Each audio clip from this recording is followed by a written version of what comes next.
Bem-vindos, amigas e amigas do canal História do Brasil, como você nunca viu. Sempre uma alegria, uma satisfação, um prazer ter vocês aqui. Curtam esse vídeo se assim quiserem, compartilhem, peçam a amigos familiares para se inscreverem no nosso canal. Hoje a gente vai falar de um tema muito interessante, mas absolutamente pouco estudado. Não existe nenhum artigo acadêmico, não é, sobre esse tema, que são os príncipes estrangeiros no Brasil oitocentista, as visitas, não é, dos príncipes estrangeiros no Brasil oitocentista, que é uma coisa, não é, quer dizer, óbvia, né? O Brasil se ergueu, se construiu enquanto uma monarquia, e as famílias reais europeias, mas não só, as famílias reais no mundo todo, gostariam de conhecer esse grande império da Sul-América, né? Da América do Sul.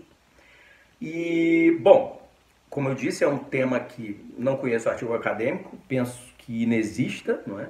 E, portanto, é uma pesquisa que, de fato, bom, eu sempre li sobre isso e sobre vários outros temas, né? Estudo dinastias de uma maneira geral, o mundo inteiro, não é? Desde muito novo, mas quis trazer para vocês alguns, não tendo absoluta certeza, isso é uma pesquisa primitiva, de que a lista que eu vou dar para vocês é exaustiva, como a gente fala no direito, né? Não é, ela tende mais a ser exemplificativa, porque pode haver outros que não estão nessa lista que eu vou passar para vocês, e não exaustiva, ou seja, não determinada e não finalizada, não é? Então, em primeiro lugar, a gente traz o príncipe Maximilian Alexander Philipp de Witt-Neuwied. Eu, evidentemente, fiz uma lista aqui para não esquecer de ninguém. O príncipe Maximilian de Witt-Neuwied é muito conhecido na história brasileira porque ele é um naturalista, né, pessoal? Ele chega no Brasil em 1815 e fica até 1817, é justamente a época em que se dá a elevação nossa a Reino Unido.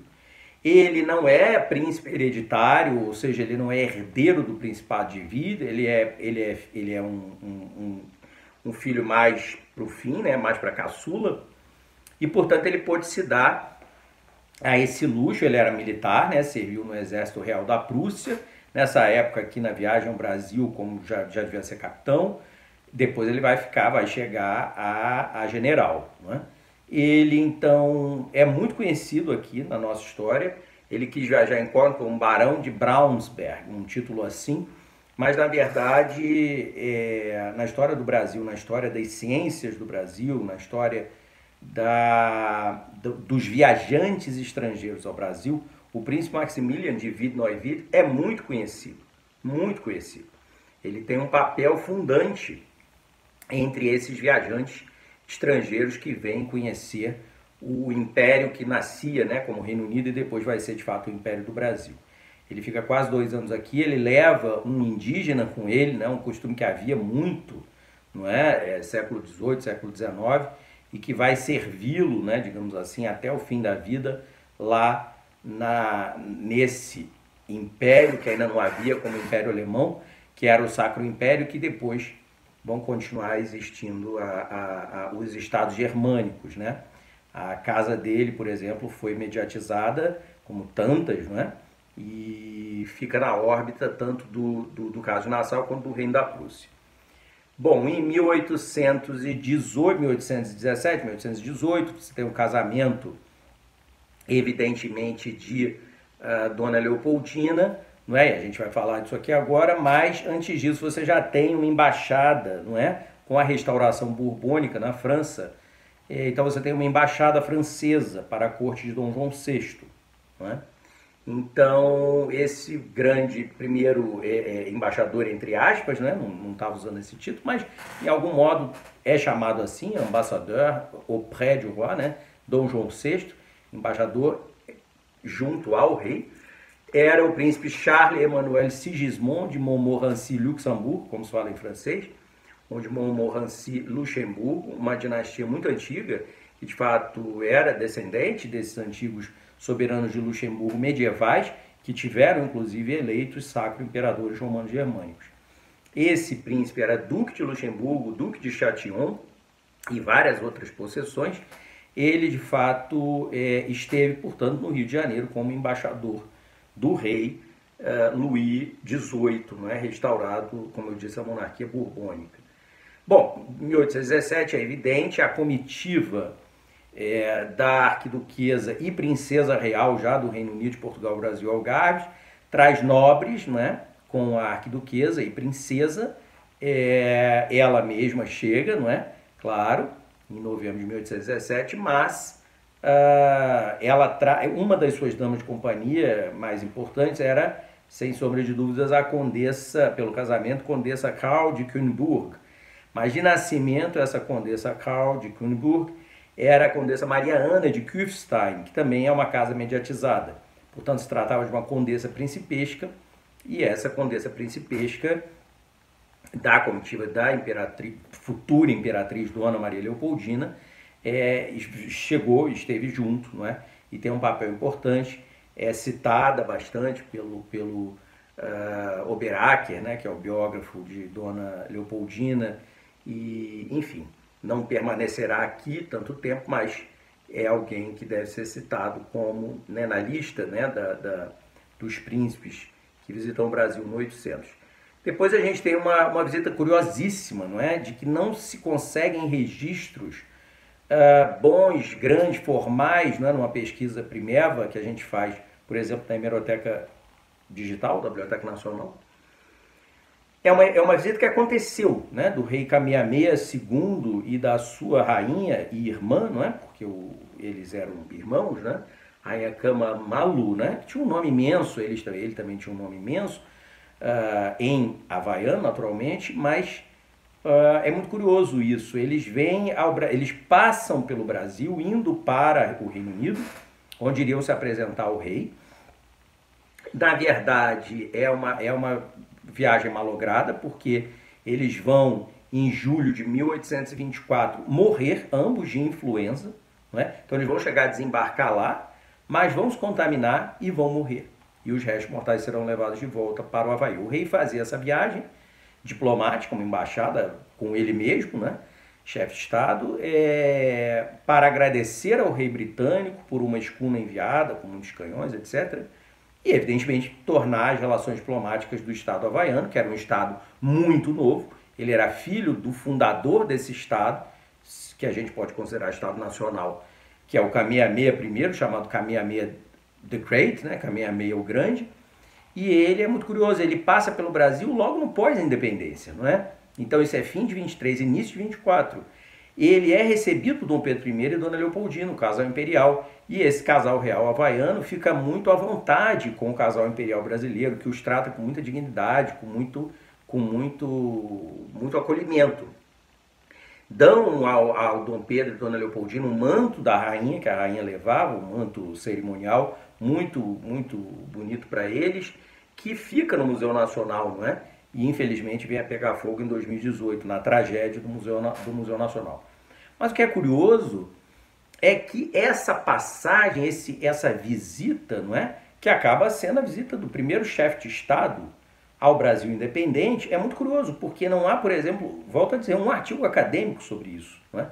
Então é muito curioso. Por outro lado, é difícil, né? As fontes são difíceis, né? Quer dizer, eu acho que talvez no Arquivo Histórico do Itamaraty exista alguma coisa, mas de fato não conheço nenhum artigo sobre isso. Isso se dá, portanto, em princípios de 1800, fim de 23, início de 24, no Rio de Janeiro. Evidentemente, a gente tem em 1829 a vinda da segunda imperatriz de Dom Pedro I, consorte, que é a princesa Amélie de Leuchtenberg. Ela vem com seu irmão, né? Seu irmão, o príncipe Auguste, ele é dentro do sistema, não é, monárquico, dinástico e também nobiliárquico, porque há todo um sistema, né, em cada nação, da realeza da Baviera, ou Bavária, como se queira falar.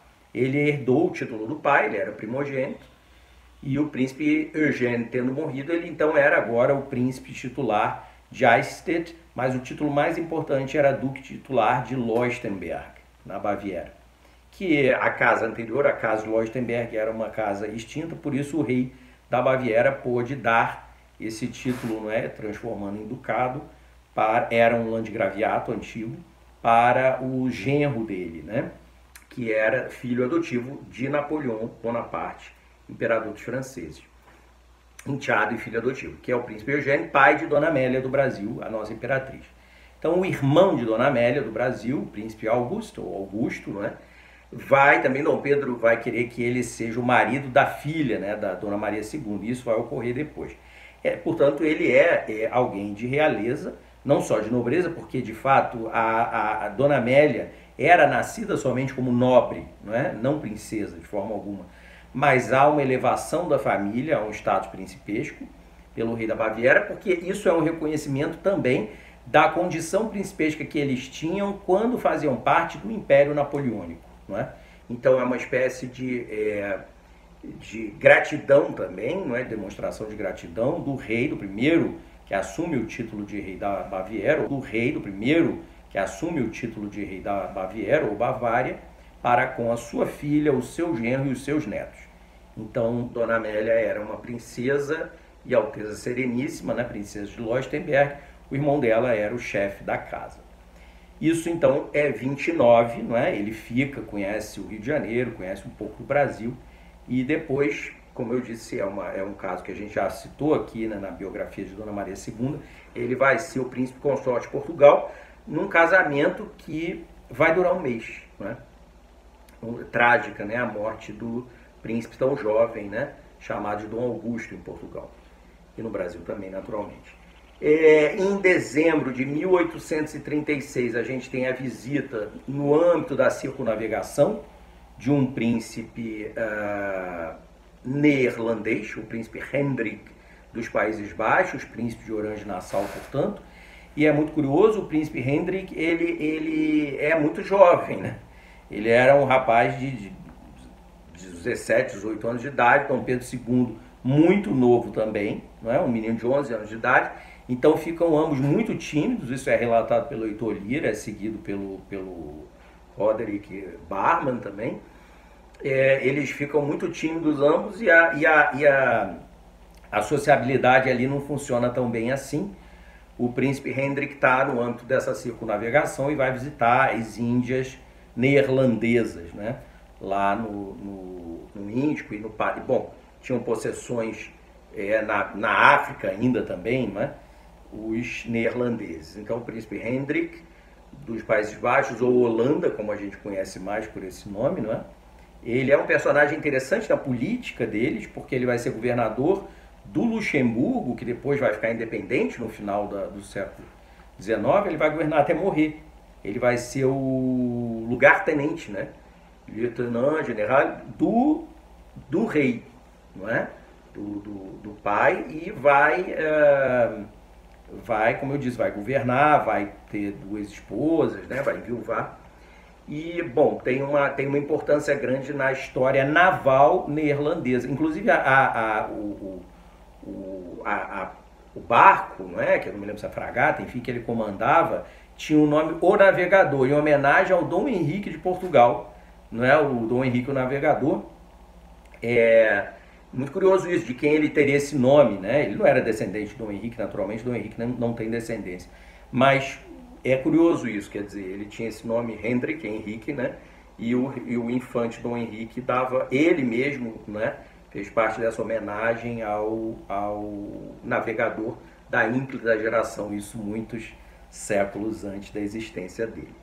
Bom, há um personagem fantástico para a história do Brasil, que também não tem biografia no Brasil, que é o príncipe de Joinville, como a gente fala, até porque é nome de cidade de Santa Catarina, ou Joinville, em francês, e o príncipe François de Bourbon-Orleans, é evidentemente um primo absolutamente próximo de Dom Pedro II, equivalente a primo-irmão, e vai ser o cunhado de Dom Pedro II. É um homem muito importante na vida de Dom Pedro II, porque, vocês sabem, a educação era muito sexista, e, portanto, Dom Pedro II terá com seus cunhados, né, uma relação de amizade a vida toda por correspondência, e o príncipe de Joinville, então, pela primeira vez visita em 1838 o Rio de Janeiro, a sua família brasileira, digamos assim, né?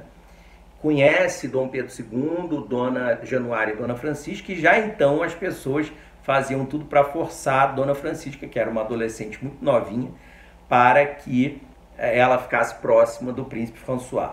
O príncipe François era capitão de início de carreira na Marinha, né, francesa. Nessa ocasião ele está fazendo, portanto, uma das suas primeiras viagens. Quando ele, em 1840, vai a Santa Helena buscar os restos mortais do antigo imperador dos franceses, Napoleão Bonaparte, para retornar isso para Paris, dá uma passada em Santa Helena, não é? Dá uma passada também no Brasil de novo, e por fim é alguém muito importante, porque em 1843 ele volta ao Rio de Janeiro para aí sim desposar a sua prima, Dona Francisca do Brasil, filha de Dom Pedro I e Dona Leopoldina, e portanto sobrinha neta da sua mãe, né? A Rainha Maria Amélie dos franceses, que era a Dona Maria Amália de Nápoles e Sicília. Quer dizer, Dona Teresa Cristina, que ainda não sonhava, quer dizer, não estava ainda no Rio de Janeiro, não é?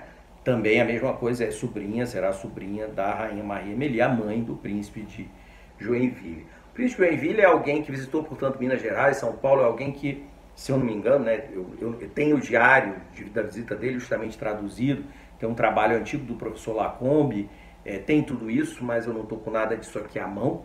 Mas, bem, ele conheceu, ele fez questão de conhecer o máximo que ele pudesse do Brasil. Tinha muitas críticas, né, àquele país escravista daquele tamanho, mas também se encantou, como sempre, com a natureza. E, bom, será casado com uma brasileira a vida toda. Foi um homem muito importante na história da França, oitocentista. Teve o seu quê de aventureiro. Aliás, o casamento dele já foi uma tentativa do rei Luís Felipe e da rainha Maria Amélie de justamente endireitá-lo, né? Torná-lo mais adulto. Tinha tido aventura amorosa, tinha tido filha, né? Já fora enfim, relação que ele nem era casado, claro, era jovem. E será então casado com Dona Francisca do Brasil, a sua prima a vida toda. Terão 3 filhos, uma última que nasce morta. E como eu disse, é muito importante, vai ser senador da França futura, chegará almirante na Marinha, e foi pintor, aquarelista, etc. E era um homem muito inteligente, não era um homem muito culto também. E é alguém com quem Dom Pedro II não somente conversará a vida inteira, será um conselheiro de Dom Pedro II, mas com quem Dom Pedro também vai debater, vai se irritar às vezes um pouco, dadas as críticas acérrimas. Por exemplo, uma delas era com justamente a escravidão no Brasil. Eu já comentei disso aqui algumas vezes, né, no canal. Em 1842, né, no ano anterior, havia chegado no Brasil também um outro príncipe militar, que é Dom Eugênio Emanuele Giuseppe Maria de Savoia Carignano, né, e portanto da realeza piemontesa, né, sardo-piemontesa, que queriam que justamente casasse com Dona Januária do Brasil, a herdeira, a princesa imperial, a herdeira de Dom Pedro II. Mas foram tão estapafúrdias, né, as propostas diplomáticas por parte do reino de Sardenha e Piemonte para a corte brasileira, para Dom Pedro II enfim, a Casa Imperial, que isso foi desconsiderado, porque ele queria, né, o reino de lá queria dotes fantasmagóricos aí para Dona Januária, e colocou várias, estipulou, né, uma quantidade grande de possibilidades para esse casamento, sendo que ele não era um príncipe de altíssima realeza, ele era de um ramo, na verdade, cadete, como a gente chama, caçula, da Casa Real, que é a Casa do Count Savoia, não é? Que era uma casa real com título de rei da Sardenha, e que depois só será a Casa Real da Itália na unificação, não é isso, década de 1860. Naquela então não existia isso, né? Então, esse príncipe de Carignano visita o Brasil, mas é de fato considerado, de algum modo, um intruso, né, nessa história toda. Em 6 de setembro de 1842, chegou ao Rio de Janeiro um príncipe marinheiro, o príncipe Heinrich Wilhelm Adalbert da Prússia, que ele já era um pouco mais velho, ele era nascido em 1811, vai morrer em 1873. Esse príncipe, filho já de um general do exército real prussiano, príncipe Wilhelm, era primo, não é? Primo segundo, no caso, do rei então reinante na Prússia, não é? Que era o rei Friedrich Wilhelm IV. Lá na Prússia há essa tradição de Fredericus Guilhermes, não é? Houve o 1, o 2, o 3, o 4, e Friedrich Wilhelm era então o rei, e esse primo vem em nome dele, não é, para conhecer Dom Pedro II, e vem para, de fato, conhecer o Brasil no seu esplendor de natureza, quer dizer, ele vinha absolutamente prenhe, né, das histórias narradas por von Spix, von Martius, von Humboldt e pelo próprio príncipe de Wied. Interessante, ele chega no dia 6 de setembro, é recebido por Aureliano Coutinho, Visconde de Sepetiba, e Paulo Barbosa, que é o mordomo-mor do Paço, não é? E é a véspera, vocês vejam, do dia 7 de setembro, que é no dia exatamente em que se completava os 20 anos do Grito do Ipiranga, e que haveria imensa festividade no Rio de Janeiro. Então, no dia 7 de setembro de 1842, ele é levado à presença de Dom Pedro II, ele se afeiçoa ao imperador, que é muito jovem ainda, as princesas, né, Dona Januária e Dona Francisca, e entrega a Dom Pedro II, em nome do primo, não é, a Ordem da Águia Negra, mais alta condecoração da coroa prussiana.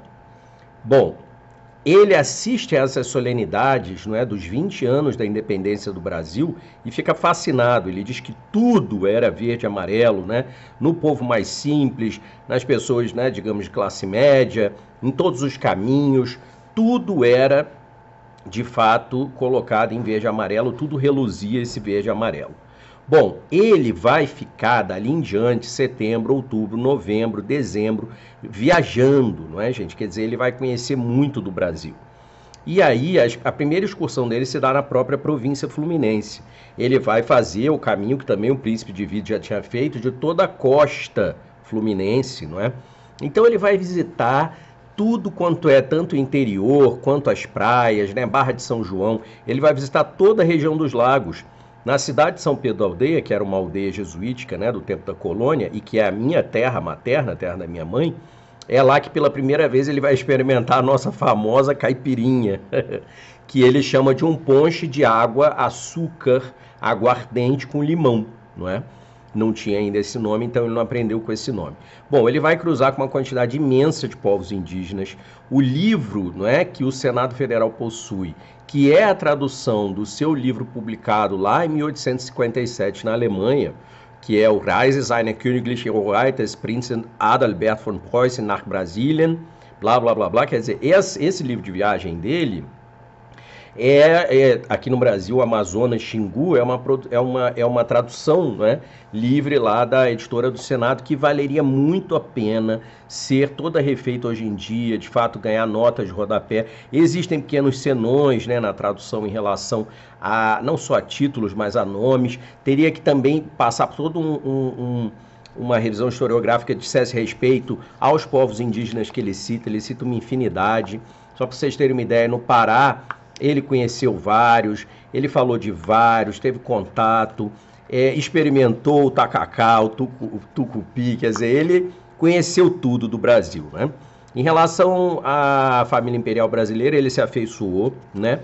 Ele conta interessantemente que ele achou Dona Januária e Dona Francisca Carolina louras, né? O que é interessante porque Dona Paula Mariana era muito loura, mas Dona Januária e Dona Francisca eram um pouco alourados, mas o que a gente identifica é que Dona Francisca, sobretudo, era mais amorenada, né? Quer dizer, tinha cabelos castanhos, né? Olhos não azuis, né?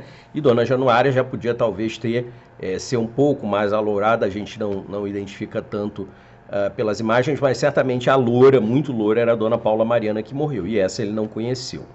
E aí ele fala muito bem de Dom Pedro II, né? Ele diz o quanto Dom Pedro II o tratou como alguém deveras importante, né? Quer dizer, um primo querido que ele não tinha contato, não conhecia, né? Talvez por isso Dom Pedro II tenha ficado com uma fama muito boa na corte da Prússia, ao ponto de no futuro o Kaiser, né, dar uma filha dele, a princesa Margarete da Prússia, como afilhada de batismo de Dom Pedro II e Dona Teresa, né? Mas isso é algo do futuro. Bom, essa viagem termina já no início, né, de 1843, ele volta para a Europa, né, ele passa ainda em Recife de navio e em Salvador de navio e depois segue de volta. É uma viagem muito grande, é uma viagem etnográfica maravilhosa para os estudos sobre o Brasil desses viajantes, não é? O príncipe ele vai ser muito importante na história da marinha da futura Alemanha, né, da Alemanha Imperial Prussiana. Ele vai ter um papel importante e assim, politicamente ele não vai ser, né, um estadista, digamos assim, mas vai ser uma pessoa muito importante na transição dessa marinha Prússia para uma marinha imperial germânica desse novo Reich, né, da Casa de Hohenzollern. Ele vai, contudo, se casar em 1850, portanto, poucos anos depois que ele esteve no Brasil, vai fazer um casamento morganático, não é?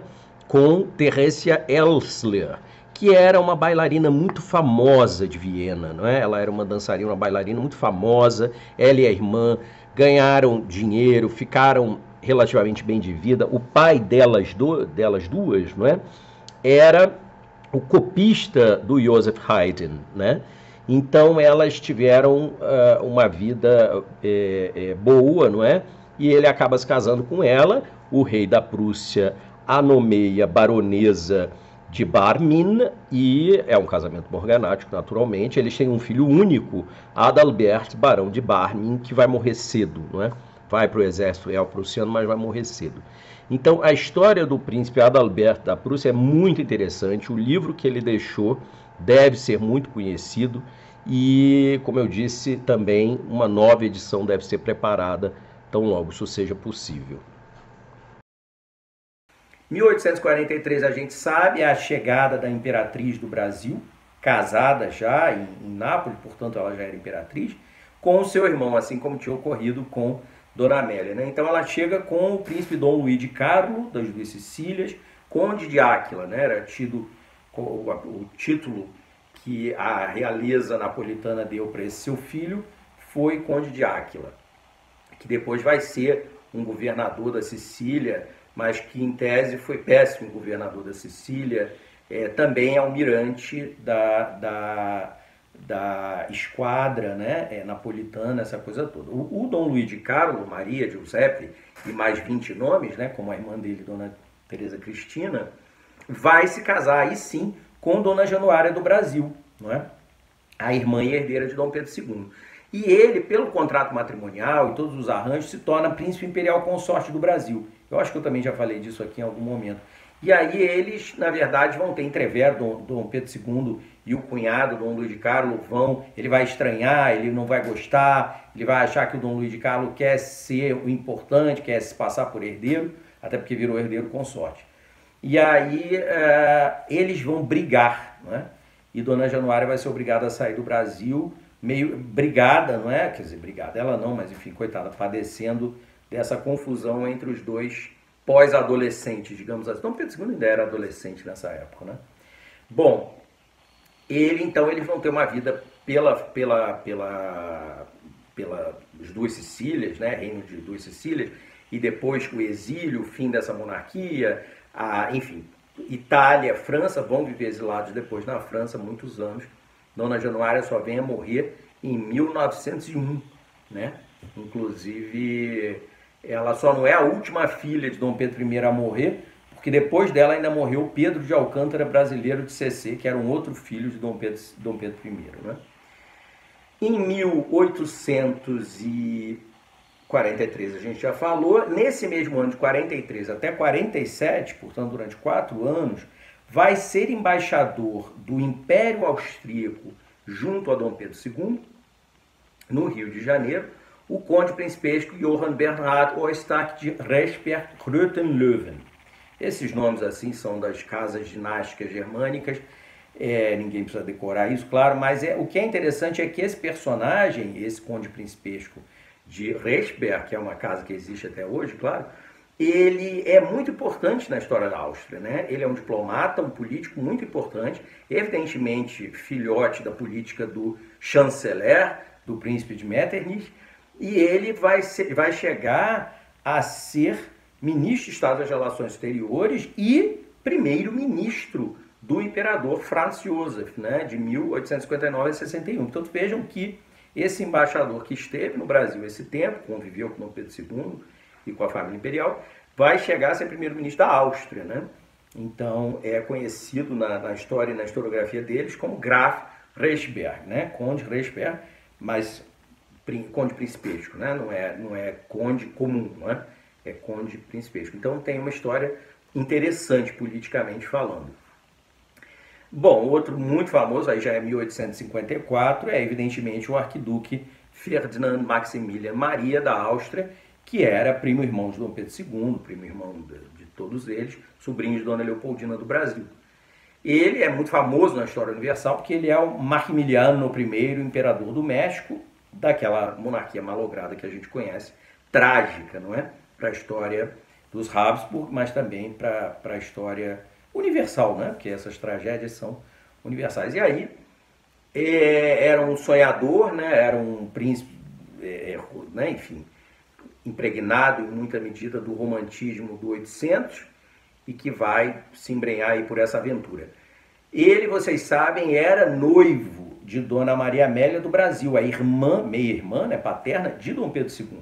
Mas esse casamento não vai se realizar. Eu acredito que tem um vídeo aqui no YouTube muito bom sobre Maximilian, né, o arquiduque Maximilian, foi vice-rei da Lombardia também, com a pesquisadora Cláudia Witter, que pesquisa Dona Amélia do Brasil, a imperatriz Dona Amélia do Brasil.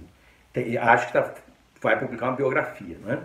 Então acho que tem um vídeo muito interessante que explica o arquiduque Maximilian, o casamento que não aconteceu com a princesa Dona Maria Amélia do Brasil, essa coisa toda. Aqui no YouTube do Paulo Resulti, né? Bom, o arquiduque Ferdinand Maximilian visita Rio, visita o Espírito Santo, né? Na verdade, há um desencontro com Dom Pedro II, né? Mas porque está em viagem ao norte, e aí ele fica com as sobrinhas, não é? Entre aspas, mas sim, Dona Isabel Cristina e Dona Leopoldina Teresa, né? Vai a Petrópolis, aquela coisa toda. Depois ele tem um rápido encontro, se eu não me engano, em navio com Dom Pedro II do Brasil, primo irmão. Bom, em 1864, é óbvio, vem ao Brasil dois primos irmãos, equivalentes a irmãos, que é o Louis Philippe Marie Gaston, Conde de, e o Ludwig August Maria Oido, que é o Duque de Saxe, como é conhecido. São primos, já falei isso várias vezes aqui, já expliquei em vários ambientes, equivalentes a irmãos, que vêm para casar com as duas irmãs, as duas princesas herdeiras. Naturalmente, Dona Isabel era a princesa imperial e a irmã era a herdeira dela. Esses são recebidos em família, se hospedam no início lá no Paço do Centro, né, que a gente chama hoje de Paço Imperial, mas que era o Paço da cidade, né, porque diferia do Paço em São Cristóvão. E vão desposar, respectivamente, em outubro, a herdeira do trono, Conde de, e em dezembro, Dona Leopoldina Teresa, que vai permanecer morando, até porque tem que dar à luz aos filhos herdeiros, né, de Dom Pedro II. Dona Isabel vai demorar muitos anos para conseguir, e, portanto, eles só vão embora depois, o príncipe Ludwig August, né, o Duque de Saxe, e Dona Leopoldina, eles vão embora em 68, se eu não me engano, 68, né? Quer dizer, eles fazem uma viagem antes, eu acho que voltam, depois vão, mas enfim, em 1871, muito novinha, ela vai morrer.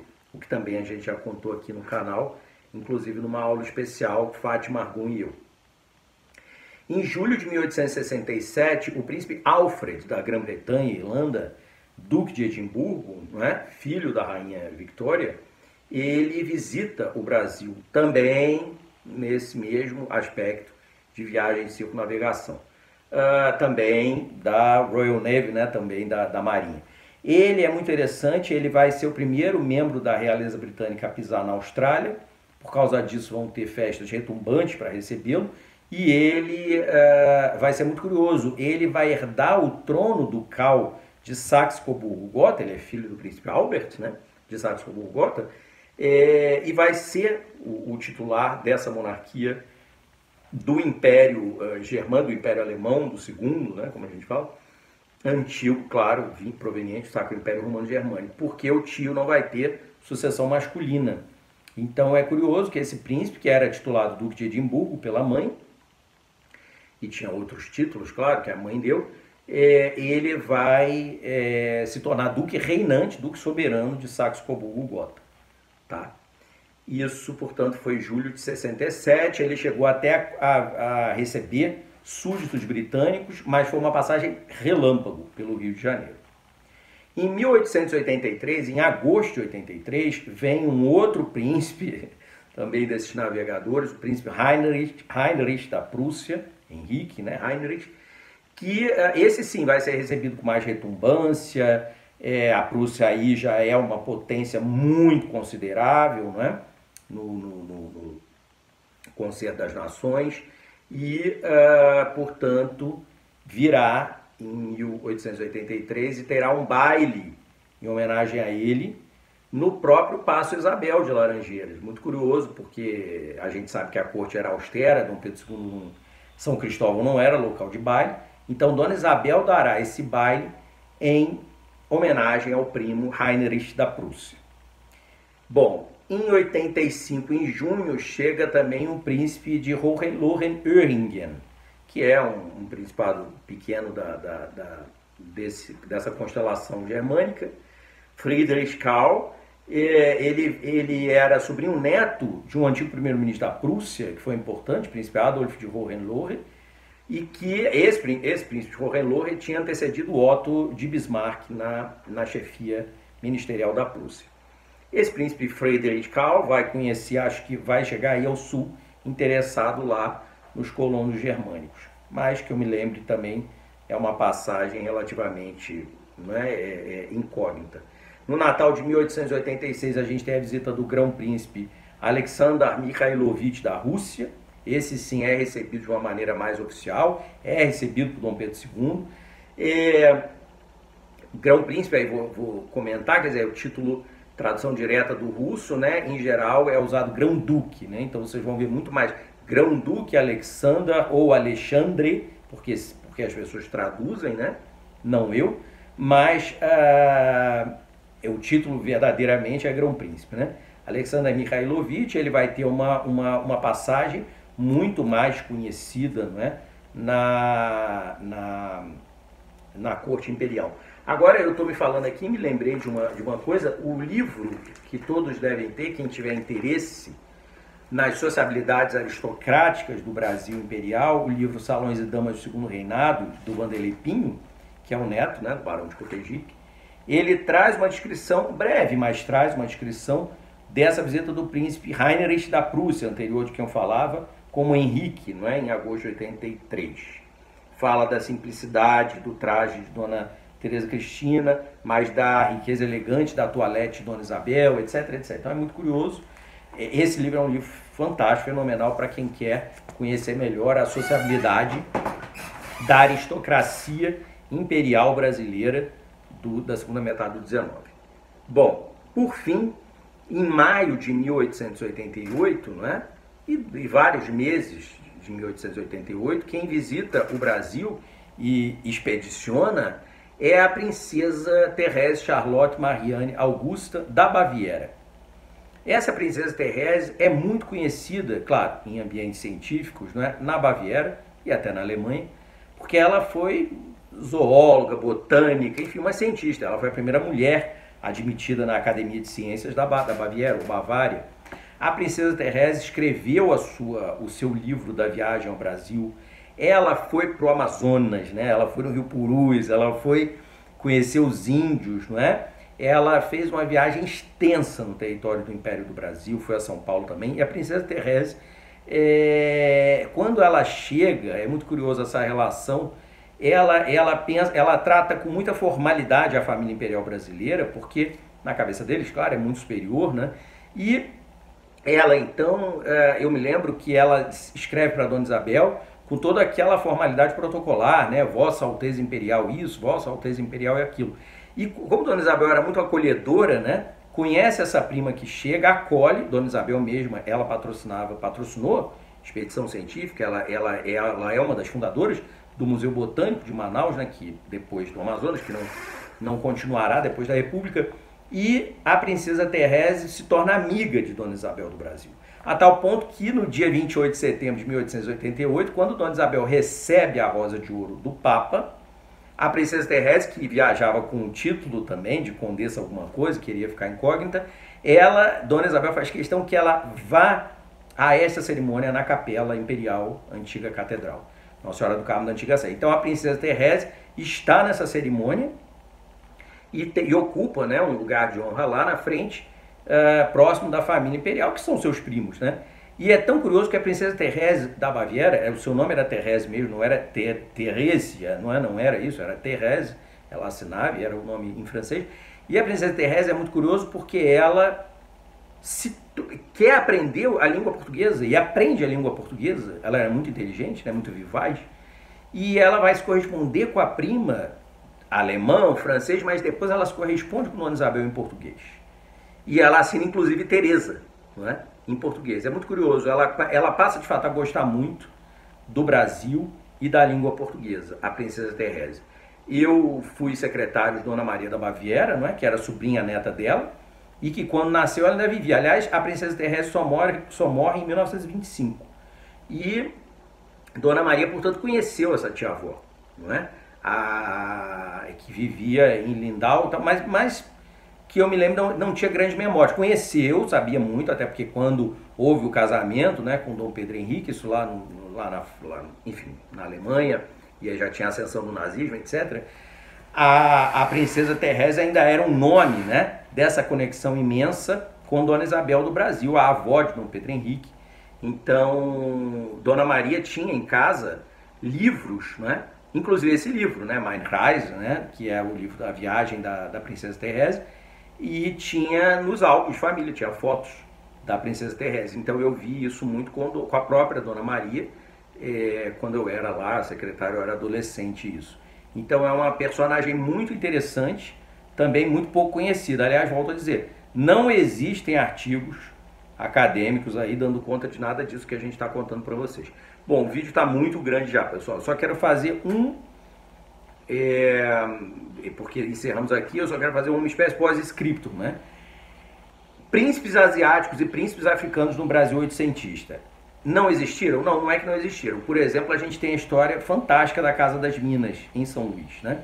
Em tese, se trata de uma rainha consorte ou princesa consorte, a depender de como você verá a titulatura nas línguas originais, nas línguas nativas, que é fundadora, que seria a mãe Maria Jesuína, né? Isso lá em São Luís do Maranhão. Mas veja, veio numa situação de escravizada, né? Foi vendida enquanto tal para, enfim, é parte da história lá do Daomé, do Benin. Mas veja, o Pierre Verger acreditava nessa versão, né? De que ela fosse até a consorte do rei que morreu e, portanto, viúva, o enteado fez isso, né? A vendeu. Enfim, mas são histórias, não é a mesma coisa do que eu narrei antes, não foram visitas oficiais, né?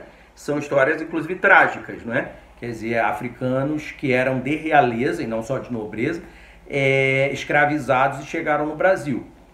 Essas histórias, não é, que existem, não é? Essas histórias devem ser absolutamente destrinchadas, contadas, narradas, mas não é isso, não é disso, né? Quer dizer, o vídeo está se tratando de visitas oficiais de príncipes estrangeiros no Brasil oitocentista.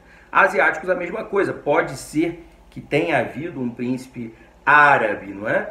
Pode ser que tenha havido um príncipe indiano, não é? Embaixador, como ministro, mas não é um dado que eu tenha aqui à mão para lhes passar, até porque se tivesse, teria enorme prazer em falar. É isso, pessoal, até o próximo vídeo, obrigado aí pela visita ao canal.